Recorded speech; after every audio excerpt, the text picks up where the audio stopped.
18 years of unbroken democratic governance is, as all the guests indicated, worthy of celebration.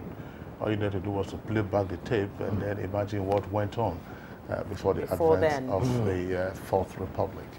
All right, let's take the front pages are pretty different this morning in terms of the accent on the lead stories, but regardless, there are stories that are common to some of them. Let's begin by taking a look at the lead story of the Leadership newspaper, and this is a judicial decision. It says with a kicker, 481 billion naira budget padding.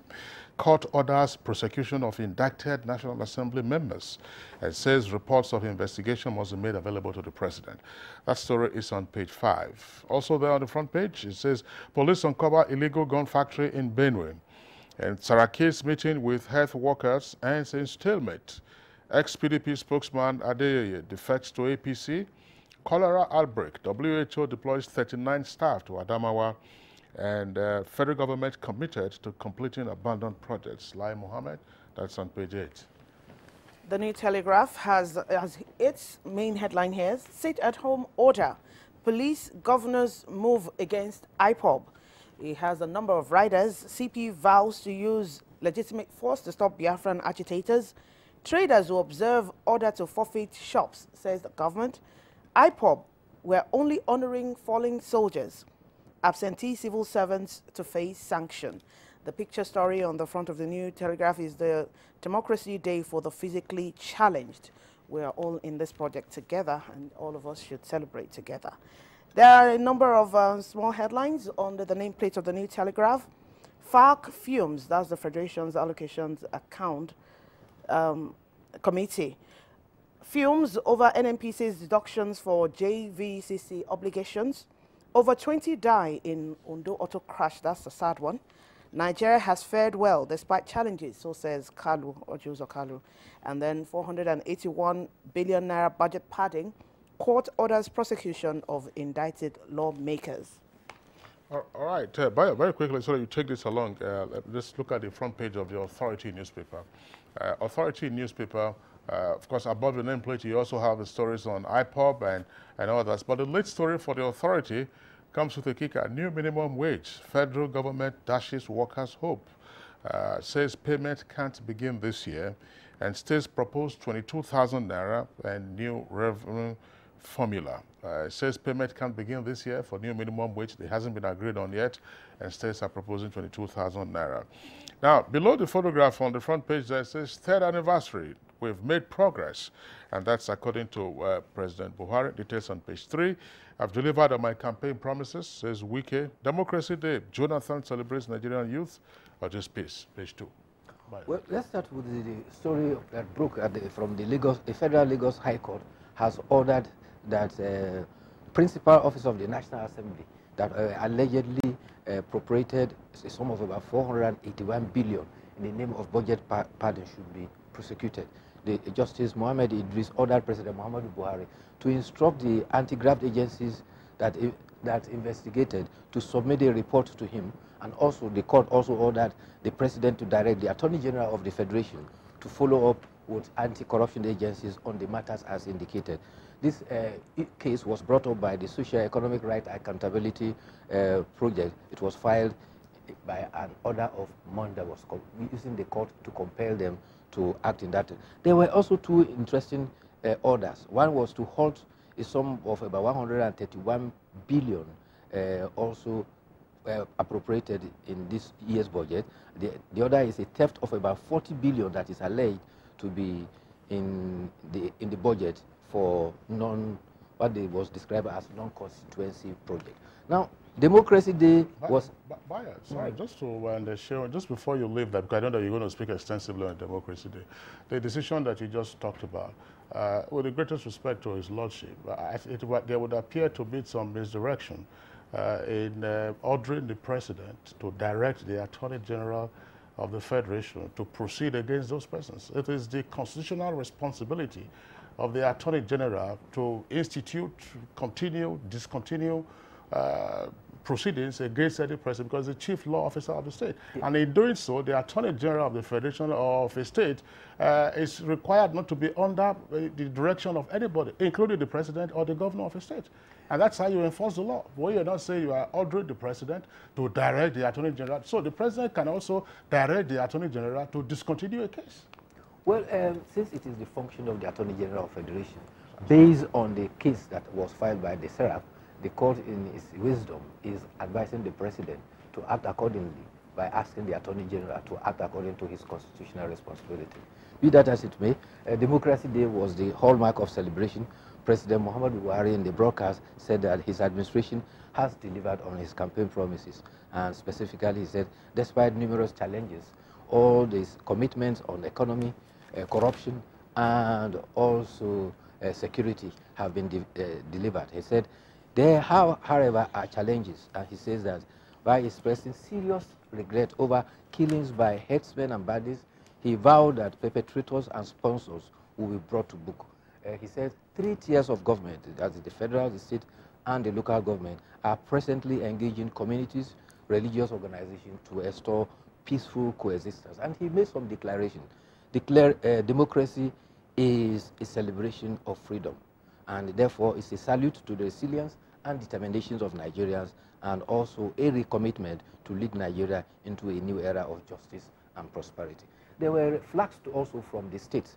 In Akwa Ibom State, Governor Udom Emmanuel called on politicians and cautioned them against disunity in the state. Well, Governor Rochas Okorocha in Imo State lamented about democracy. He says, while those or other climes base their democracy on established moral values, regrettably in our own climate here, it is based on tribalism, geographical and religious background. He said Boko Haram and herdsmen torment, as bad as it is often seen in ethnic context. In Rivers State, Governor Yeso Wike says that he runs an open, transparent and accountable government. However, he urged all the people to be mindful of politicians plotting to plunder the revenue. All the states actually celebrated Democracy Day, so they would have so many issues being thrown up. We'll quickly go to our editorial now, which will be taken from Daily Independent, and it's about the agreement between Nigeria and the United Arab Emirates on stolen assets. And it says, Nigeria, UAE agreement on stolen assets. Nigeria's unrelenting war on corruption and repatriation of stolen funds stashed abroad got a boost on May 13, 2018 in Abu Dhabi with the exchange of instruments of ratification on judicial agreements signed between Nigeria and the UAE in 2016. Yes, the process that was started in 2016 was concluded in 2018, and now there is a solid agreement that has been ratified. But still, in spite of that agreement, there is still a process that for any identified assets, it still has to go through the court for the due process to be enforced. The agreement, there's also agreement with the United States on repatriation. There's also with Switzerland. In Switzerland, for the period of 10 years, already $723 million have been repatriated.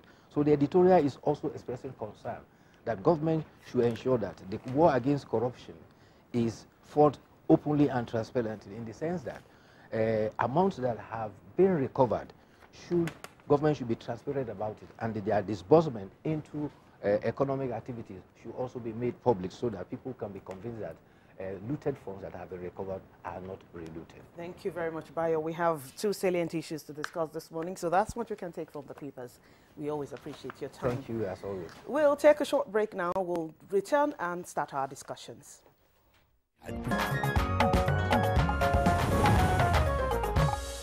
In case you're just joining us, this is Good Morning Nigeria, and now to our first topic of conversation.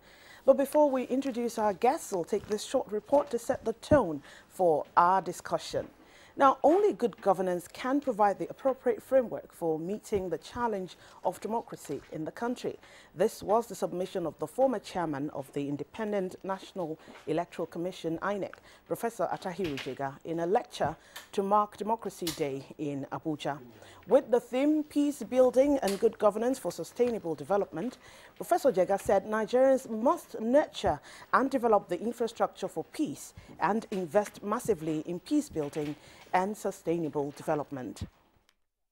Some chairmen of committees in the National Assembly have become notorious on this issue of recklessly with impunity demanding for bribes.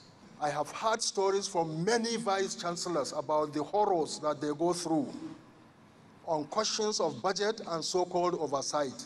All we are saying is that we must cast the searchlight so that Nigerians, and particularly public office holders, should have basic common decency and integrity in the ways in which they discharge their responsibilities. President Muhammadu Buhari at the occasion said though Nigeria has experienced rough times, democracy and good governance have helped the country overcome her challenges. The president called on Nigerians to remain steadfast and keep faith with his administrations in its commitment to peace building and delivering the dividends of democracy to Nigerians. Have reached new heights, and the outcome in respect of investment in infrastructure expansion are manifest everywhere. Overall, we are on track. There can be no progress in any facet of our national life unless we tackle and curb corruption. We will not relent in our efforts to eliminate it regardless of the opposition. All right, now that's the background for our discussion this morning. We have two guests right here with us to elaborate further on the matters arising from the Democracy Day lecture. First, we'd like to welcome Madam Garba Shehu, Senior Special Assistant on Media and Publicity to the President. Madam Garba, pleasure to have you with us on Good Morning Nigeria again. Thank you, as always. All right, and we also have with us here Mike Utsaha. Utsaha is a legal practitioner and civil society activist. Pleasure to have you both on Good Morning Nigeria. Thank you very much. Good morning. Good morning, Nigerians. All right, now let's keep, even from the sound bites that we picked a moment ago and from the reports that we are very lavish in the media yesterday, the focus appeared to have been on the bribe-taking allegation, also, the president's quip about, Orubebe not being present at the lecture, but quite essentially, the lecture dealt with the nexus between peace building and good governance, and then ultimately the impact on sustainable development. So, gentlemen, taking a look at the lecture in totality, plus, of course, the matters arising from the conversation thereon, was it fitting for a Democracy Day celebration? Oh, very well indeed, because Jega gave this nation, it's like the nation was presented before a physician. First of all, to be diagnosed of her problems and the solutions offered. It's interesting the way journalism works, because the media took off from, the issue of corruption and stayed on it, and Orubebe, as we have said. But there are many issues very critical to the well-being of this country now and in the future, which is matters such as, for instance, the peace-building issue itself. This is a country that has excelled globally as a peace builder outside our borders. And we are contending with the challenges internally. And Jega was bringing it to Nigerians. Look, so these things that you are doing outside, why don't you come and do the same on a continuous, basis? And matters of democracy, he excelled all of these things, political parties that would give democracy to the country. They don't offer it to their own members. And, you saw this as a grave danger, to 2019 in particular, and the future of democracy, which he insisted mustn't be taken for granted. Nigerians fought hard, made a lot of sacrifices to put it in place. It's a legacy, achievement. So the challenge to current, politicians and holders of position is, so then what are you doing, to put your own legacies in place? So there's so much that he said that really, will take quite some time to talk about. Yes, Mike, so many issues were thrown up at that lecture. What are the key points for you? I think we need to, first of all, look at the antecedents of the gentleman we are talking about this morning. This is a gentleman who has, historically been known to speak truths to power. He was a lecturer in the university, rose up to become ASU president, you know, eventually became one of the frontline actors in the period that saw us to the emergence of democracy in 1999. So he comes to this lecture against the background of someone who has really, really paid his dues as far as democracy is concerned. The highest point being his, you know, leading us from the transition to one government into another in 2015. So, I mean, if I was an active politician, I would take very seriously what Jega has to say. He talks about the deficit of good governance, which is a constitutional imperative. And I think the focus usually when we talk about good governance and all of that is usually on the federal government. But Jega is telling us that the same thing is happening at the states. There is the same expectation on state governors and state legislatures, you know. He stopped short of really going from the peace-building imperative to security, failure in the security apparatus, you know. And these are concerns that are on the minds of practically every Nigerian. Like Malam Garbashe who said, the last few months and years, we have experienced very serious issues of security failure, and it's something that should agitate the minds of every well-meaning Nigerian, especially as we look towards the year 2019. All right, Mike, thank you very much. Gentlemen, let's examine again the paradoxes that the lecturer, that's Professor Jega, threw up, and as Malam Garba Shehu has indicated. Paradox one, amongst other things, that look, if we are to build our peace, what are the lessons that we ought to learn from our peacekeeping and peace enforcement operations internationally, for which we have also gained renown? And how do we bring those experiences back home? And also for the paradox of parties, lacking generally in internal democracy, and yet they ordinarily should be the platforms to champion democracy. Well, how all of this will gel together to drive good governance and ultimately sustainable development? What are the areas that we need to focus on arising from the points articulated by Professor Jega? Well, as an administration, there is a growing understanding of the need for engagement.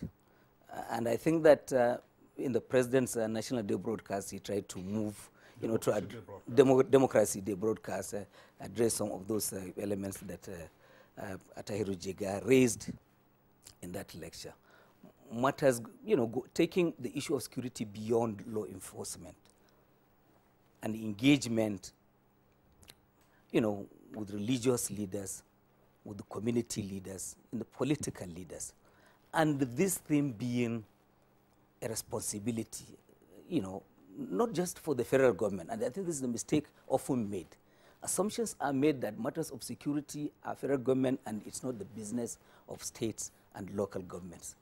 And then everyone has to come into the table, and then they take these things together, especially when, it comes to the issue of intelligence, local monitoring of local situations, a role that in the past, traditional institutions had served very well, monitoring movements in and out of villages and townships and communities, and to make sure that people don't just come in, whatever threats that they had brought in, they just simply accommodated.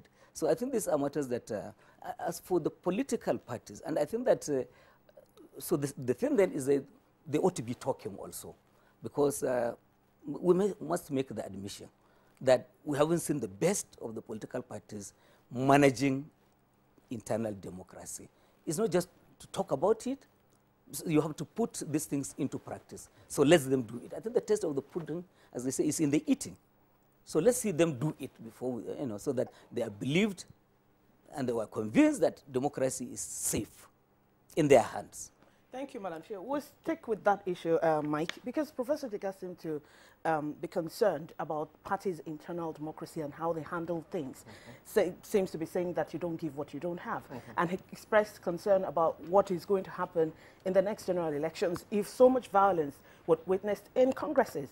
So what do you say to that? It's really unfortunate that in view of the important position that political parties occupy in the democratization process, we are seeing the kind of damning assessments that we have seen of political parties over the last few years, including the last party congresses of, unfortunately, the party that is in power. A lot is expected of the APC as a party, a lot is expected of even the other political parties. They are the major building block of democracy, and if like Kingsley said, you cannot give what you don't have. So if you are a party aspiring to leadership at various levels of this country and you do not have internal democratic practices, then you really cannot be offering what you do not have. So this is a wake-up call, I would say. It's a reminder to our elite politicians that, look, this country requires the best, and the best can only come if we put the national interest first, in spite of our political interest and our political affiliations. We need to go back to the drawing board and say that political parties must give what they, themselves observe what they're offering Nigerians. You cannot say you want to be president, you cannot say you want to be governor or senator of any of the elective offices when within your political party we cannot say internal democratic practices. And for me, there couldn't have been a better person to voice out this concern than Professor Jega. He has really seen it all. And if he is saying or expressing this kind of concern, I think politicians should really, really take this very seriously.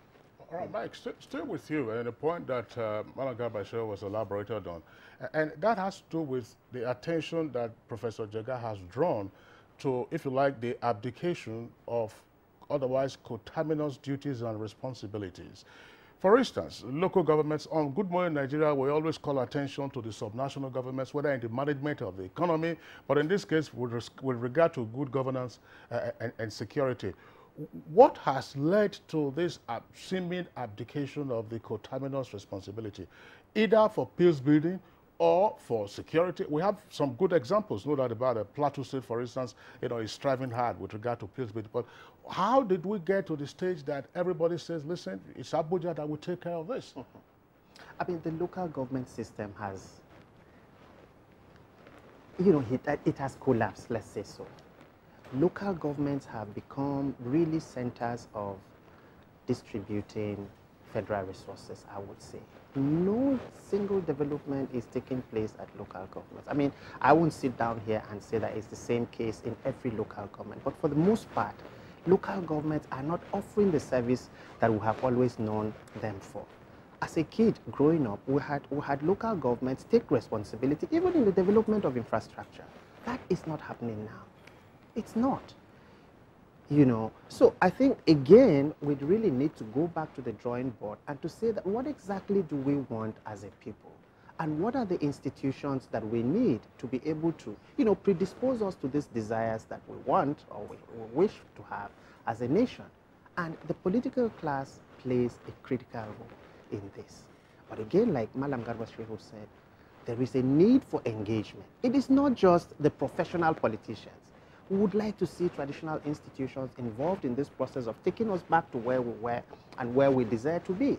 We would need religious leaders to also do the same thing, So it's a whole gamut of, institutions, personalities, and all of that. Sorry to interject. And civil society. Take, for instance, a conversation we've always had on Good Morning Nigeria with regard to the conduct of local government elections. As it turns out, and we have had the experience where there are no caretaker committees in place in the states, whenever a state conducts, that's right, wins everything. Wins virtually everything. And then we keep asking, where are the voices of the civil society organizations in these localities? Again, it's the same thing. Most civil society organizations are interested in what happens at the federal level. To a certain extent, what happens at the state level. Again, so we are also complicit in this total collapse of the local government system. And you are probably right. We need to really go beyond this fetish of the federal government to what happens at the states. You know, the states ought to be doing a lot in terms of delivering good governance in this country. But I'm sorry, that's not happening. Madam Garba Shehu, let's look at the democracy itself. 19 years. A lot of people didn't seem to give Nigeria any chance, maybe because of our diversity. But here we are, almost 20 years of democracy. How have we fared as a country? Well, I think the fact that democracy has subsisted, you know, for nearly 2 decades is itself a major achievement. Because why has it failed to evolve, to be in place properly over time? Is because it has always been disrupted, you know, by repeated military interventions in the past. And democracy being a self-correcting process, it evolves and gets better, you know, with time. So therefore, the more years we do practice democracy, you know, the better it gets. Let me also use this opportunity then to say that, you know, that Professor Jega, in addition to all of these things we have highlighted, really rang the bell, drawing attention of the nation to the fact that, look, we are sleepwalking our way into 2019 election, and there are landmines which, if they have not been corrected, will get into trouble. And I think that he had a good opportunity, because perhaps he never had the time to look back since he left INEC 2015 to x-ray the problems of election. We were lucky we got away with a number of things. He cited, for instance, the issue of runoff election, which is a constitutional issue. He said, look, we have just 7 days to do, that's what the Constitution says. Now, if you do election, say, on a Saturday, the results won't be in maybe until 2 days after. By then, you will have pulled out, demobilized INEC staff and all of that. You cannot remobilize in 7 days. That can lead to a crisis. That has to be changed. And he looked at the electoral law. A number of points he made actually indicating that it clashes with the constitution of the country. And unless we are able to make those changes, we will be tested one day. And that one day could be very soon, Mike. Yes. And if how soon would that be? The electoral law. We recall, again, on the eve of the 2015 election, the National Assembly was trying to amend the 2010 Electoral Act as previously amended itself. Unfortunately, that plan fell through. And here we are, inching towards 2019, and to use Garba Shehu's expression, quoting by Professor Jega, we are sleepwalking into that. Yes. The 2017 or now 2018 Electoral Amendment Act is still in the crucible. There are all kinds of issues. Is this a matter that the National Assembly can wake up to and say, look, these are probably potential landmines that we're going to address at this time? I completely agree with Malam Garba Shehu on this, and I agree with Professor Jega also. But let me go back to the issue of 19 years of democracy and how this is a landmark event for us as Nigerians, you know. This is the first time that we are having this unbroken chain of democracy. Perfect, imperfect, I mean, it's neither here nor there. The important thing is that we have had 19 years of democratic rule without any break of any kind. I think that's something to celebrate. But beyond the celebrations, beyond rolling out the drums, this is something that every Nigerian has got to hear. Most times you hear comparisons between Nigeria and the UK. In the UK, this is how it's done. In Canada, this is how it's done. In Australia, this is how it's done. In America, this is how. The American Constitution is over 300 years. And we're talking about a mere 19 years. Can you realistically do a comparison between Nigeria and America? I know there are good friends of mine there who really want to slay me that I'm making this position, but it is my position really that we cannot realistically do a comparison between Nigeria and the United States of America in terms of experience, in terms of institutions, in terms of the well-meaning nature of the politicians in these countries. So we really need to give ourselves some time and the patience to get to where we really ought to be. In 19 years, I mean, Kingsley, what do you expect of your 19-year-old child? He should, you know, be rounding up his four-year course in the university if there are no strikes and all of that. So what do you expect of a 19-year-old? This really, for me, is what Nigerians should reflect on. A 19-year-old is still a teenager. Exactly. Probably just exiting the teenage exactly. years. So yesterday, Professor... Is it an excuse for irresponsible behavior? Certainly not. It is not an excuse. That is a key word. Let's get a closing thoughts now, because we have another topic. We're dealing with security in our second topic. Namely, you know, when democracy, some argue, should not be taken for granted. And that's the other leg of the topic that Professor Jega touched on in the Democracy Day lecture, peace building and good governance. Some scholars would argue that, look, good governance is imperative for the sustenance of democracy. Are we right on track on this? Not exactly. If we were, certainly Jega would not have scored 100% on the lecture. He did.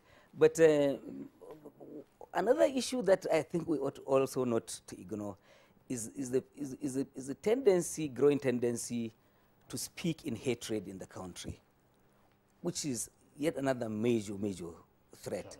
This is coming from not only politicians, but community leaders, religious leaders, and all of this. Yeah, so the government may be doing things, you know, to put things right, especially at the center, as it is at the moment. But the thing is that the society also ought to be ready to move forward. There are things that are caught to democracy, whether individual conduct or the conduct of governments. You mentioned the good governance itself, without which really democracy would not be in all rightfulness be called democracy in practice, you know, and in its own framework. So we've got to change things, and I think that individuals must change, governments must change, otherwise we can't get it right. Thank you very much. Thank you very much, Malam Garba Shehu, Senior Special Assistant to the President on Media and Publicity. And also joined us to discuss that issue is Michael Saha, is a legal practitioner and a member of the civil society. Thank you very much, gentlemen. We will be taking a short break now, and we'll go into our next topic of discussion. That's right. You're welcome back, and it's still Good Morning Nigeria, reaching you live on the network service of the Nigerian Television Authority. Now, for our second topic of conversation today, which has to do with the gains of the fight against insurgency and other security challenges. We already have our guests seated, but before we introduce them, let's take this background report by our correspondent, Victor Azu.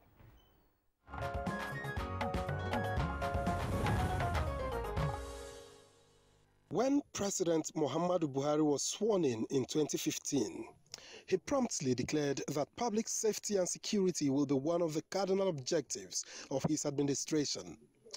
Before the Buhari administration came into being 3 years ago, the Boko Haram insurgents had several local government areas in the northeast under their control. The government swung into action, providing more sophisticated equipment for the military and other security agencies, while bringing in the required political will to reinvigorate the fight against insurgency. Today, the capacity of the insurgents has been degraded, leading to the re-establishment of authority of government in the previously captured areas and the release of captives, including 106 Chibok and 104 Dapchi schoolgirls, and about 16,000 other persons held by Boko Haram.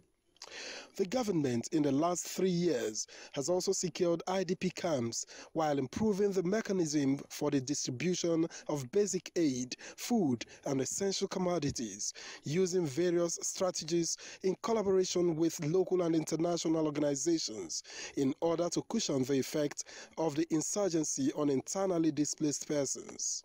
The last 3 years of the Buhari administration has overseen other gains of the fight against insurgency, which guests on Good Morning Nigeria will be telling us shortly.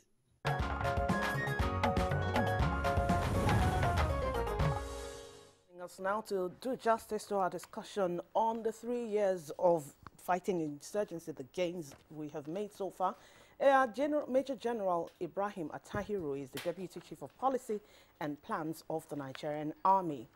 Also joining us is Rear Admiral Henry Babalola. He is the Chief of Policy and Plans, Naval Headquarters. Thank you for joining us.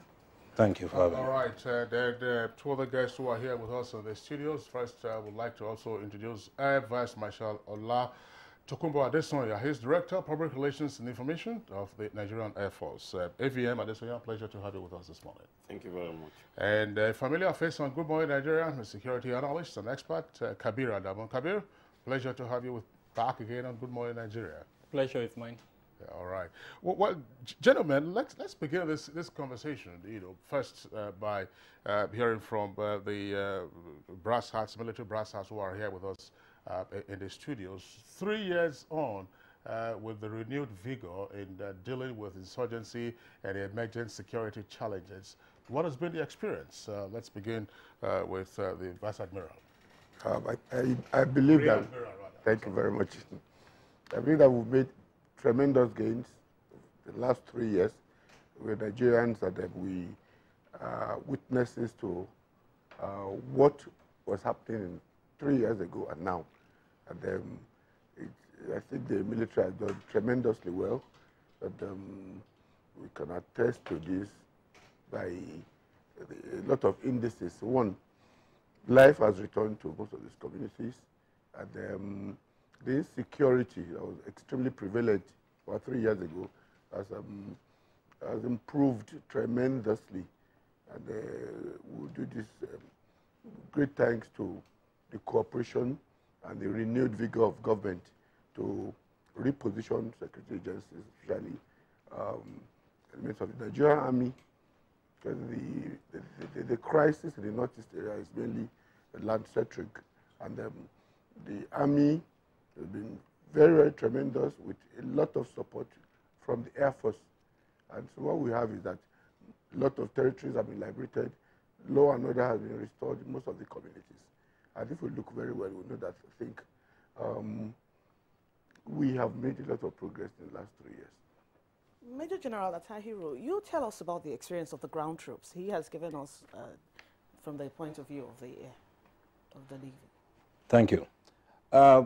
Currently in the Northeast, what we have is that the fight against terrorism and insurgency has been ongoing.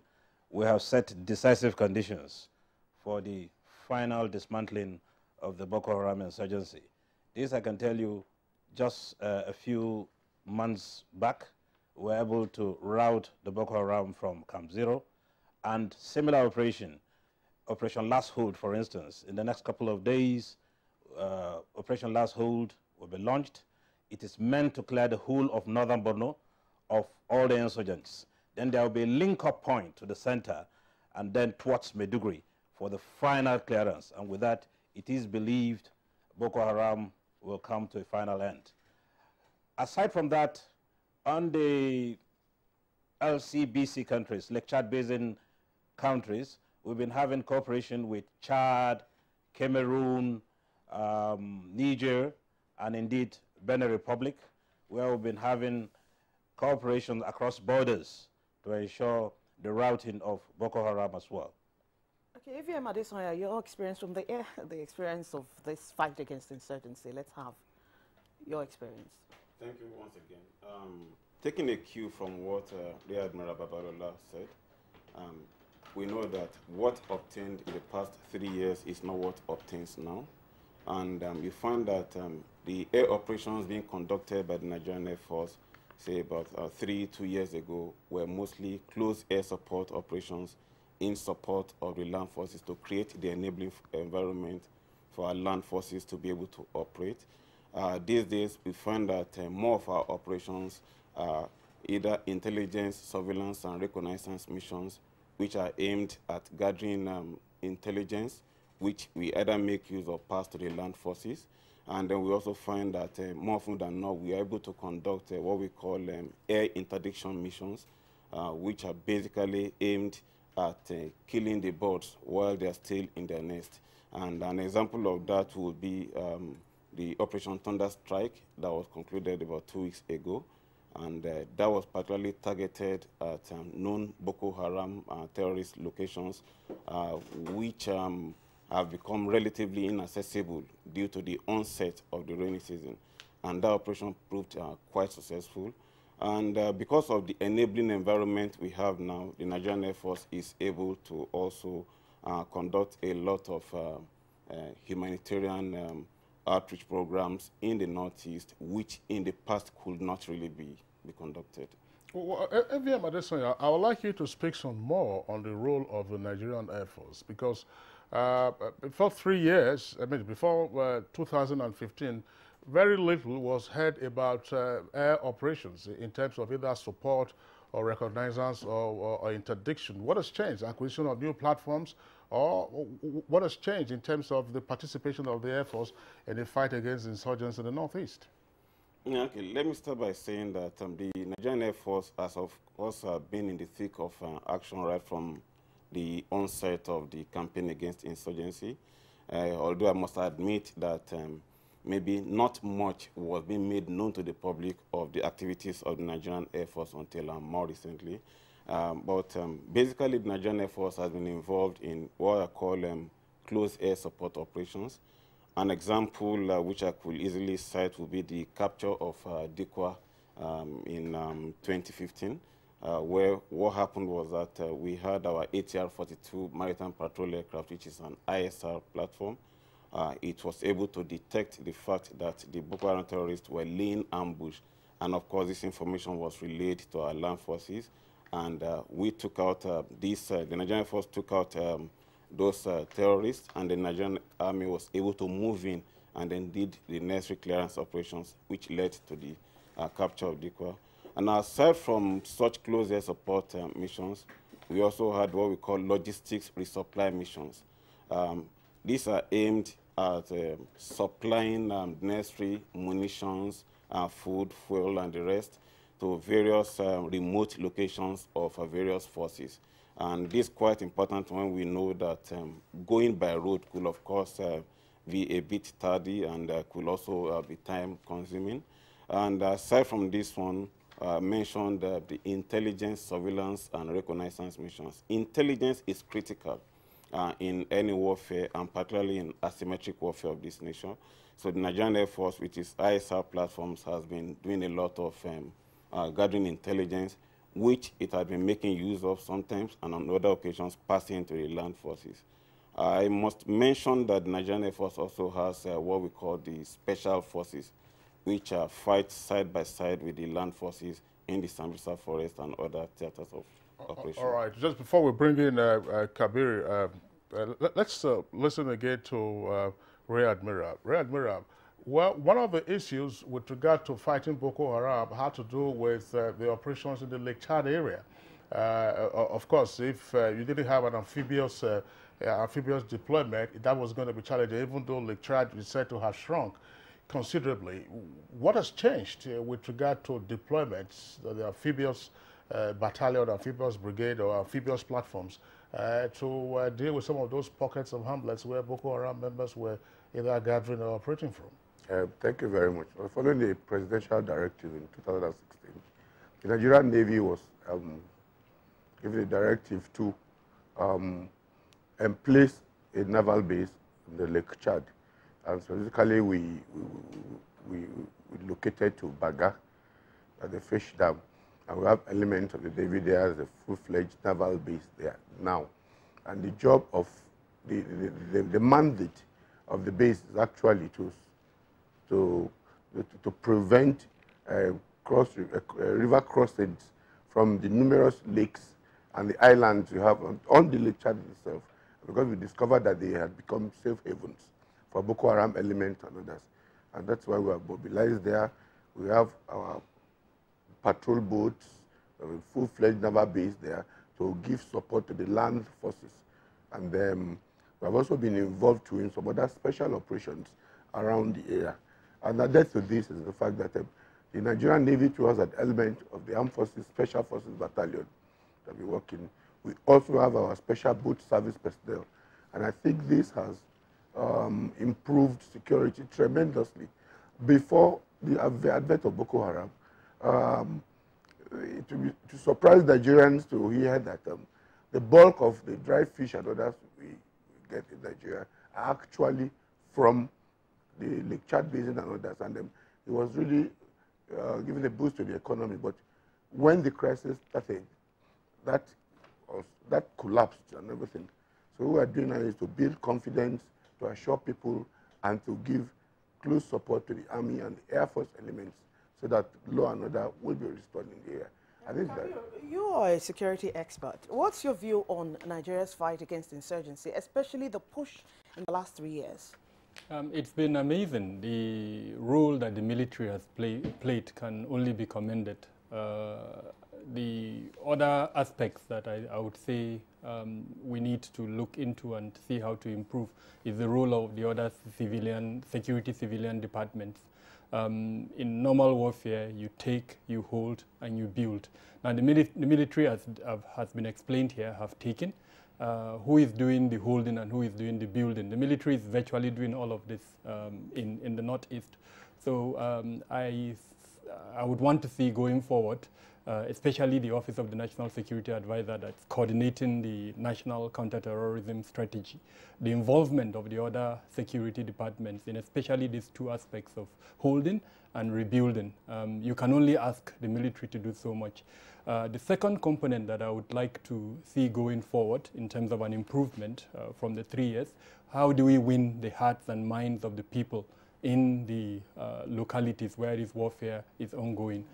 Several times you hear reports by especially the civil society organizations. The most recent one was by Amnesty International, making some ridiculous allegations.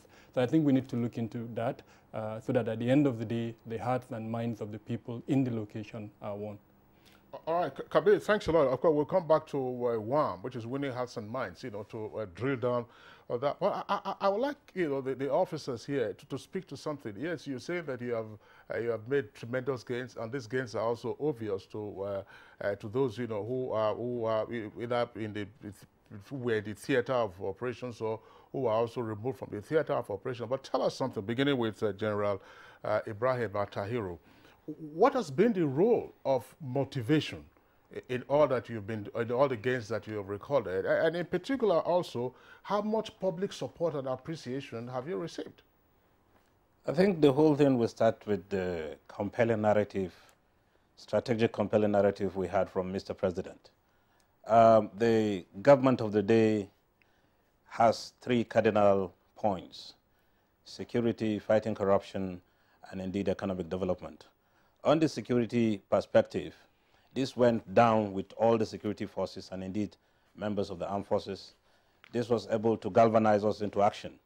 And we do not see counterterrorism from law and order aspect alone, also from the socioeconomic and political point of view. When we got on the ground, we ensured the opening of roads, we ensured provision of humanitarian relief to virtually all the communities that were liberated. We ensured NGOs and UN agencies had leeway to get to some of these communities that are in very far-flung areas to provide such relief. And then on the Baga side, like Rear Admiral Babalola has earlier mentioned, we ensured the return of the fishermen. We ensured the return of people who do grazing for the sole purposes of ensuring they sell their cattle, and indeed farming communities were encouraged to go back. Right now, as part of the community development effort of the federal government, we're also ensuring certain communities, IDPs, will start going back to those communities. That is the only way people can go back and resettle. All this we're doing within the ambit of winning the hearts and minds of the people of the Northeast. Well, no, I'm sorry, General Atahiru, before I bring in your other colleagues from the services, with regard to motivation and public support and appreciation, let me give a little background so that you can factor that into your response. At some point, and Kabir Adamo will recall this, I think it must have been 2010 or 2011, just when, the military were taking on the Boko Haram elements who were common within Maiduguri metropolis. The people themselves started complaining about the operations of the military, and they said, listen, we needed them to be out of our environment. So what has changed? Well, so many things have changed. One thing you must understand, that the Nigerian Army fights a population-centric counterinsurgency effort in the entire Northeast. In other words, people are first and foremost our consideration before we go to hit the insurgents. What we do is, when we go out for operation, we try to clear areas of the population before we can carry out proper counterinsurgency operation against the insurgents. So by so doing, by and large, people get sucked into insurgency, whether they like it or not, because the insurgents will prefer to stay within the population to cause mayhem. So we've been talking to the community leaders, leaders of thought in the entire Northeast, making them understand that our effort is actually to come and ensure the total liberation of the people in the Northeast and set standards for the quick return of peace. I'm going to stay with motivation, and part of motivation is having the right equipment to work with. There have been complaints in the past that some of our military did not have the firepower to confront the insurgents, but the narrative is changing now, with some countries that were hitherto not selling equipment to Nigeria now selling. What has been your experience in the Air Force? I must say that the level of support received by the Nigerian Air Force from the federal government administration in the past 3 years has been unprecedented. Let me state clearly, for example, that in the past 3 years, the Nigerian Air Force has been able to take delivery of 18 brand new aircraft. And that's no mean feat. We've got 10 Super Mushak trainer aircraft. We've got 4 Mi-35M combat helicopter gunships, and I must add that the Mi-35M is the most sophisticated in that series of Mi helicopters.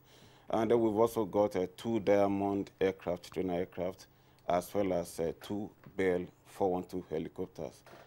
In addition to these 8 new aircraft, 12 aircraft that were hitherto grounded have been reactivated. And as we speak, work is still ongoing on the reactivation of more aircraft, like the C-130, the L-39, the EC-135 helicopters. And it's also gratifying to note that the federal government recently paid for 12 Super Tucano aircraft, which is a multi-role aircraft that has capability for day and night operations. And in 2019, Nigerian Air Force will also be expecting the Agusta 109 Power helicopter. I must say that when we consider this, I think the last time the Nigerian Air Force was able to take on board this number of brand new aircraft will be somewhere in the 80s. And of course, when any soldier gets the right equipment to fight, the motivation is there. And in terms of public support and the rest, one of the things the Nigerian Air Force holds there is the fact that the members of the civil populace, especially those in those conflict areas, must be seen to be Nigerians. And the experience has shown that there are actually many of them who actually did not even know the concept of the nation called Nigeria until the advent of things like the medical outreach programs that the services have been conducting. I recollect being in Maiduguri and seeing some IDPs who were airlifted by Nigerian Air Force aircraft from those rural communities and brought to Maiduguri for surgeries. And when I saw them, it was obvious that they were in a strange environment. And the experience afterwards has shown that they now have more belief in the system, in that entity called Nigeria. And they've been cooperating with the armed forces and with Nigerian Air Force in that regard. All right, AVM, thank you very much. Rear Admiral Babalola, let's bring you in as well. In terms of motivation, public support and appreciation. What has been the naval experience? I think the public support, that is one vital thing you need when you are confronted with situations that we are facing now. We cannot fight in isolation of the local populace. From the Nigerian Navy perspective, like I stated earlier on, we are mandated to restore peace to the Lake Chad Basin area and to the entire fishing community in Baga and others. And then when we were introduced to the area, the first thing we did was to try to win hearts and minds of the populace by other programs, just like AVM Tokuma Salisoya said. We dialogue with them consistently, almost on a daily basis, and we offer them a lot of support. That, for instance, the naval-based Lake Chad, we know that we have challenges of water and others. We give water there. We do medical outreach programs and others. And all of these are with a view to winning hearts and minds. It's not been very easy because this culture of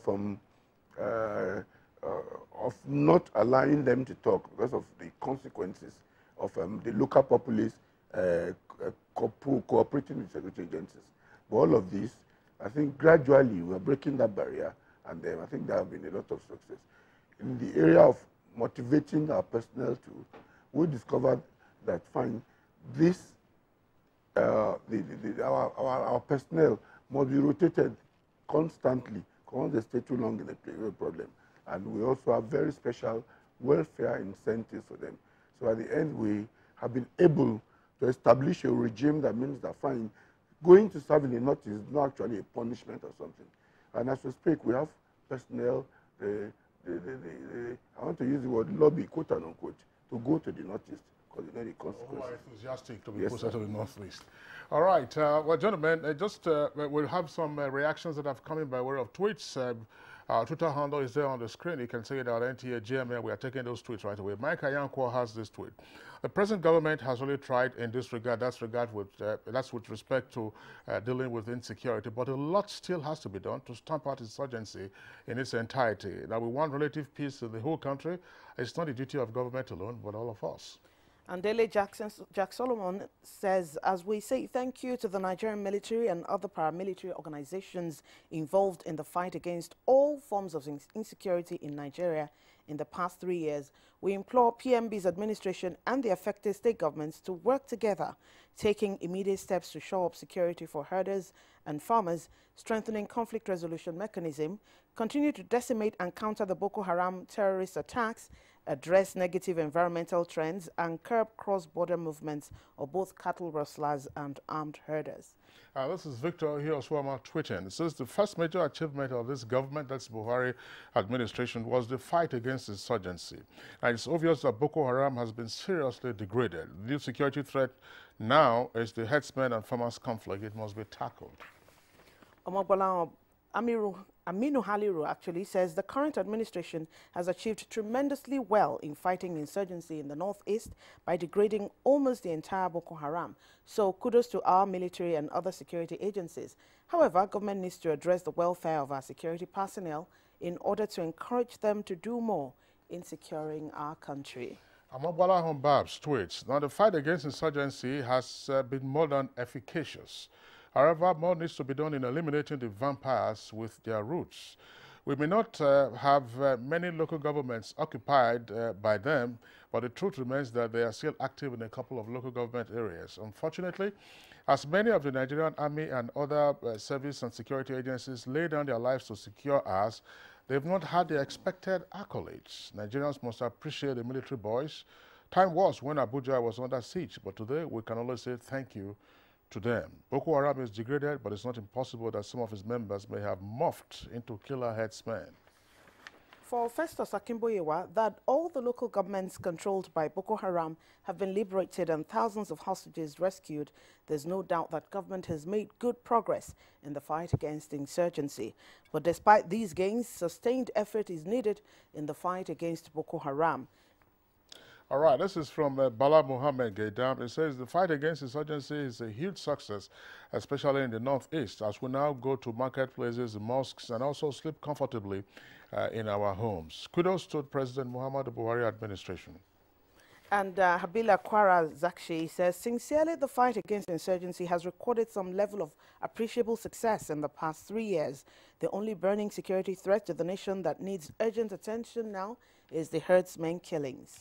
Shakiro tweets, now the evidence is there. Insurgency in 2014 and 2018. Boko Haram has been degraded. If a leader is determined to achieve a goal and is in the process, then there must be aspects of disappointment. But a courageous leader goes on with his determination. And the last tweet here for now, Sani Michael Omakoji, he says, we appreciate what the Nigerian army is doing to curb the insurgency, but the casualty recorded in Fulani herdsmen crisis is absolutely mind-boggling and disturbing. We appeal if you can be more proactive. All right, those are the tweets that we have in the meantime on this subject matter. Just before we move into other areas of security challenges, Kabir Adamu, earlier you were talking about winning hearts and minds. First you hold and then you build. What do we need to do with regard to the Northeast? As you were talking earlier about interagency cooperation, why are we seeing this lag between the successes recorded, shall we say, by the ballistic forces and then those who are supposed to assist with building who appear to be lagging behind? What is required to be done? Well, from my viewpoint, it appears there is an overemphasis on the military component of the counter-terrorism strategy. Recently, the President launched the policy framework and National Action Plan on countering and prevention of violent extremism. It spelled out in clear terms the various components of CV, that's countering violent extremism, roles that will be played by the civilian departments. Unfortunately, what we've witnessed, it has stayed at the federal level. We haven't seen it cascade down to the state and the local government levels. So I would want to say it's a problem first of policy and then one of implementation. Perhaps going forward, especially in the coming years, would want to see more of the involvement of especially the grassroots in this aspect. Funding is another major issue. Of course, there is a scarcity of funds, and so most of it goes to the military aspect of the counterinsurgency operations.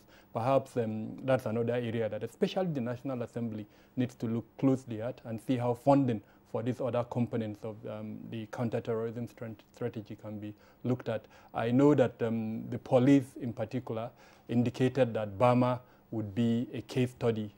They had hoped to deploy massively in Burma and then allow the military to carry on with what they are doing. But we're not seeing that, unfortunately. Perhaps they would give us an explanation on why that didn't happen, but nothing tells us in terms of what is on ground right now, why they haven't deployed to Burma to take control of security within the city.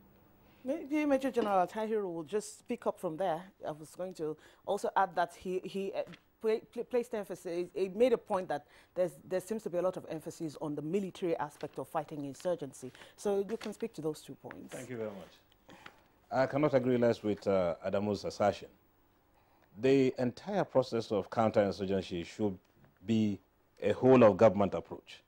In other words, all ministries, departments, and agencies in government should have specific roles outlined for them. The military line of effort appears to be the one that is most orchestrated. And this, I think, has to go with possibly lack of understanding of their function, that is the MDAs, in what they should do in a war effort. Oftentimes, people even see it as a contest between Nigerian Army or possibly the Nigerian Armed Forces and Boko Haram.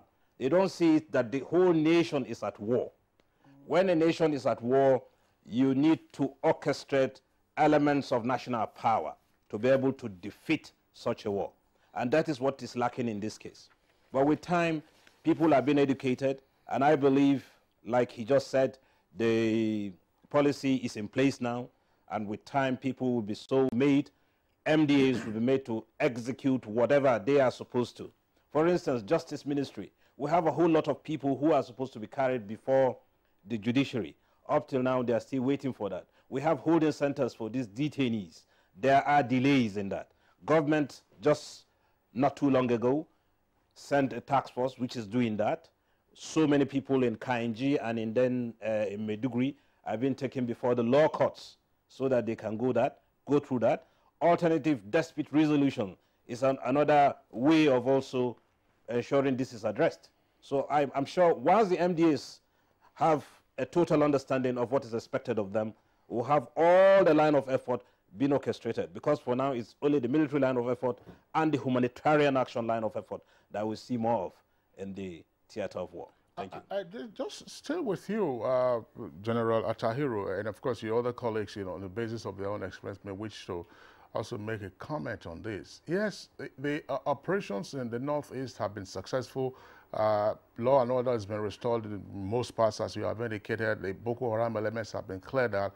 But one issue that we got to know about over the years has been the fact that Boko Haram terrorists also laid mines, land mines, in most parts of where they held territory. Of course, this was to act as a buffer for them.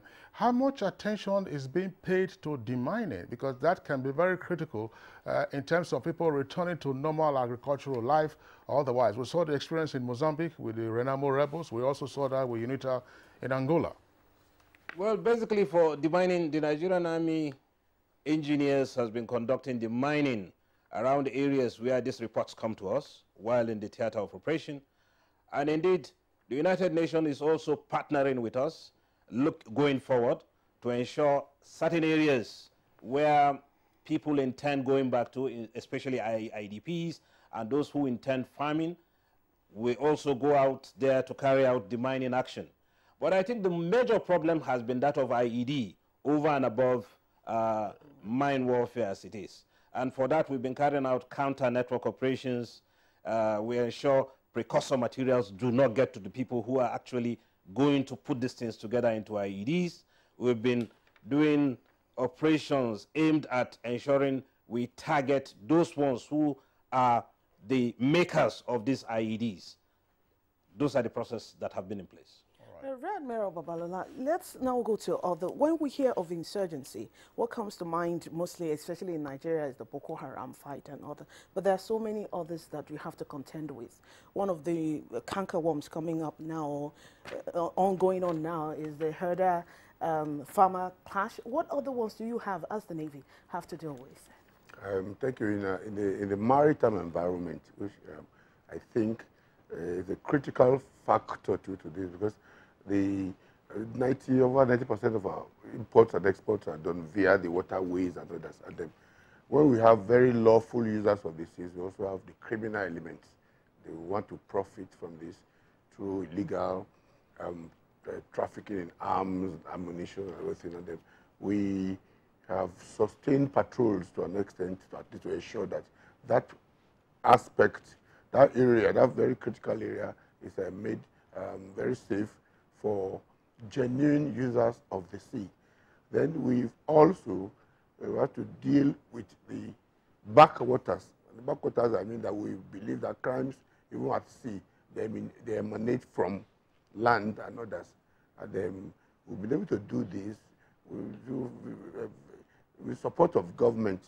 And I think in the last 3 years, we're going to have river patrol boats, 200 penal boats, and boats from Osea in France and other areas. And the idea is to tackle the menace on land before it gets to sea. And in doing that, too, we have engaged very actively the local populace, traditional rulers, opinion groups, and other pressure groups in the Niger Delta, as to actually sustain the fight against insurgency, terrorism, and headers, and farmers' clashes and everything. We need the support of government. We have this abundantly. We now transfer this to galvanizing the personnel to actually engage these people. And we are also not unmindful of the fact that, fine, insurgency operations, we are fighting or we are confronting Nigerians, our own citizens. So that, again, has created a situation whereby we need to be more careful. We are more proactive so that we don't suck in other innocent Nigerians. But by and large, I believe that tremendous gains have been made, and we hope to sustain this with other operations. I would like you to speak some more to the blue economy and the impact thereon by issues that you touched on briefly: piracy, illegal oil bunkering, for instance, and all kinds of criminal activities. Now, we know that the Senate, about a couple of weeks ago, met with, of course, the top brass of the military, and one of the issues that came out of that meeting, as reported, had to do with the fact that there was an appreciation now of the need, for further expenditure by way of platforms and so on and so forth. There's always been the complaint, for instance, that the Navy do not appear to have sufficient equipment, to man Nigeria's extensive coastline, where you have, pirates, and all kinds of illegal bunkers. But what successes have we achieved, and what more requires to be done? Thank you very much, sir. Nigeria's maritime environment is very vast, so 84,000 square nautical miles.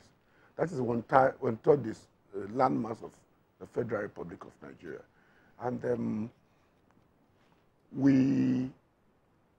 you cannot have total sea control, even with powerful navies of the world.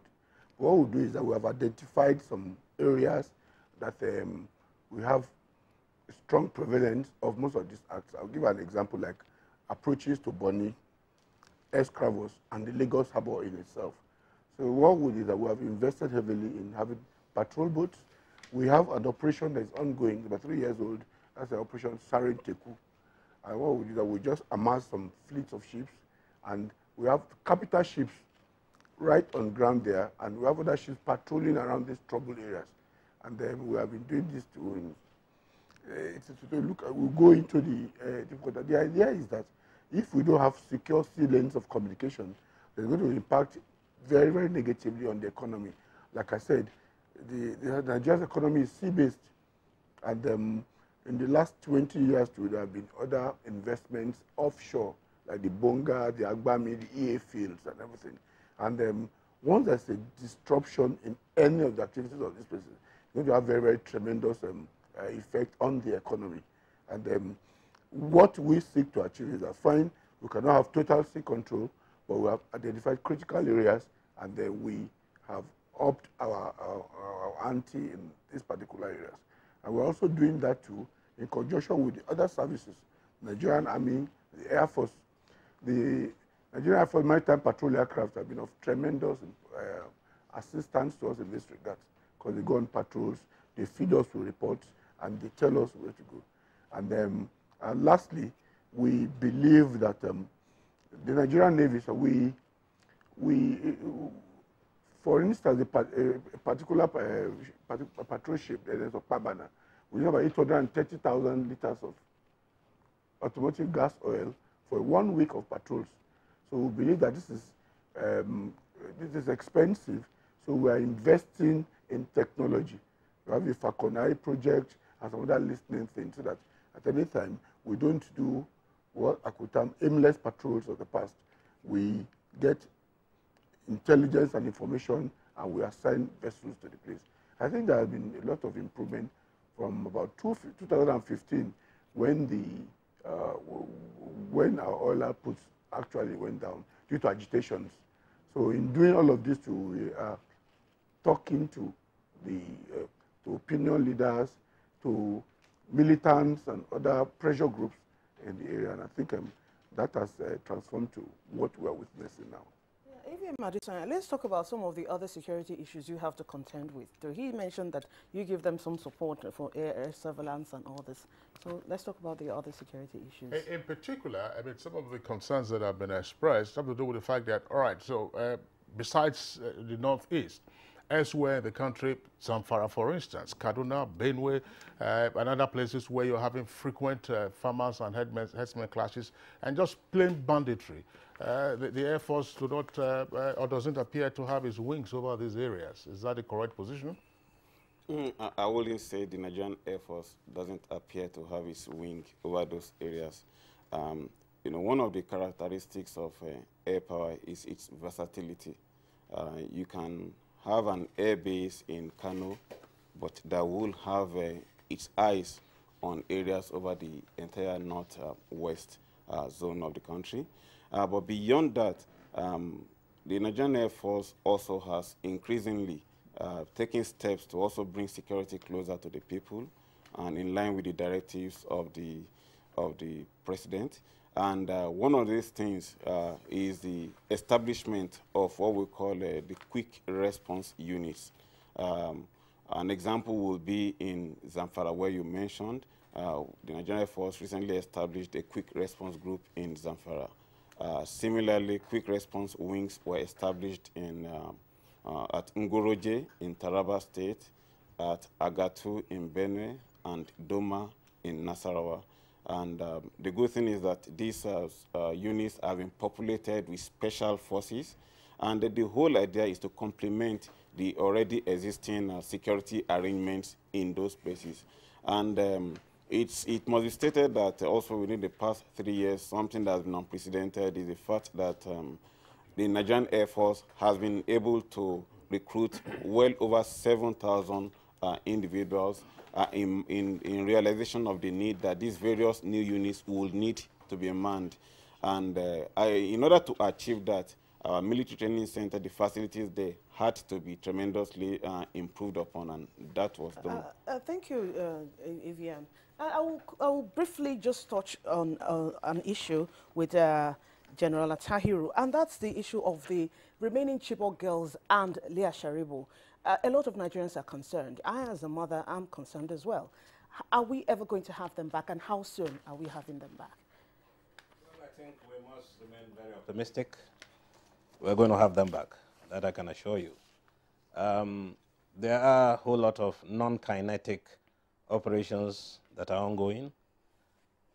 Government is also making tremendous effort to ensure not just Leah Sharibu and indeed the other Chibok girls.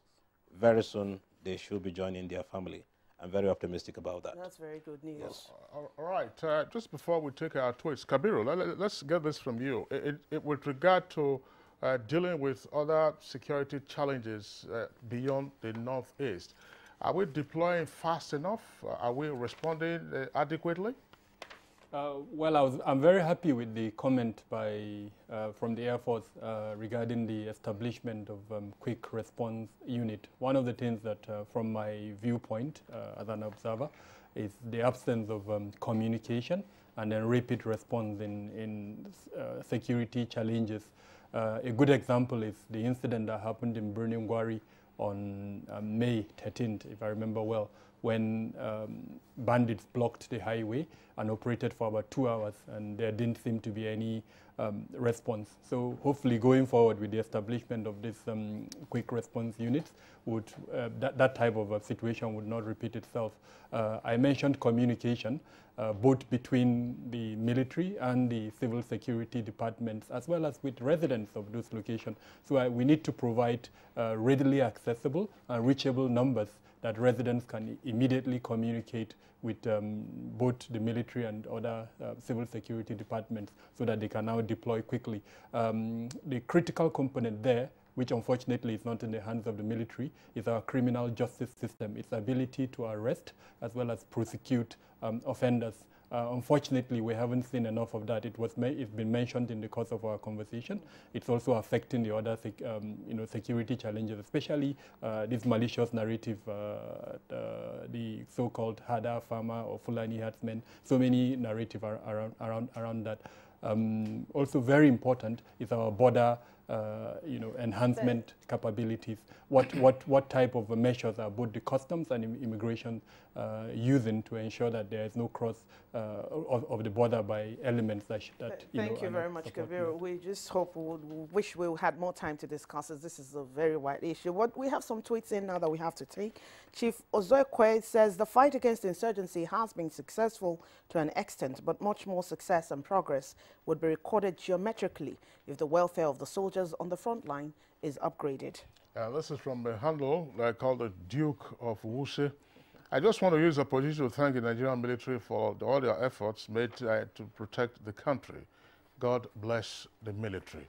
And lastly, Uze Zimokedi says, as long as we fail to unite the spirit of the Nigerian people to believe through actions and absolute commitment that the country is for their dignity, respect, advantages and fairness, there will always exist high risks of violent agitation. All right, those are the tweets that we can take, and on that note, we'd like to appreciate our 4 guests here in the studios.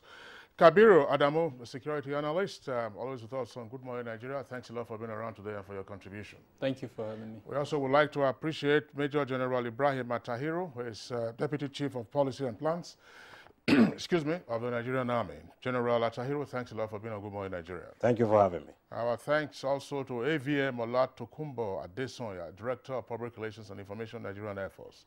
Thanks for being with us today. It's been my pleasure. And lastly, but not the least, coming at the rear Admiral Henry Babalola, Chief of Policy and Plans, Naval Headquarters. Thanks a lot for being with us on the program. Thank you very much for having me. All right, so that does it for us on our second topic for conversation this morning on Good Morning Nigeria. Let's go very quickly to our sports desk, and there is a story on the Super Eagles who have left Nigeria for London ahead of a pre-World Cup friendly with England. Plus, of course, the clay court season, Roland Garros, Serena Williams back. Straight says. The Super Eagles of Nigeria will depart the shores of the country on Wednesday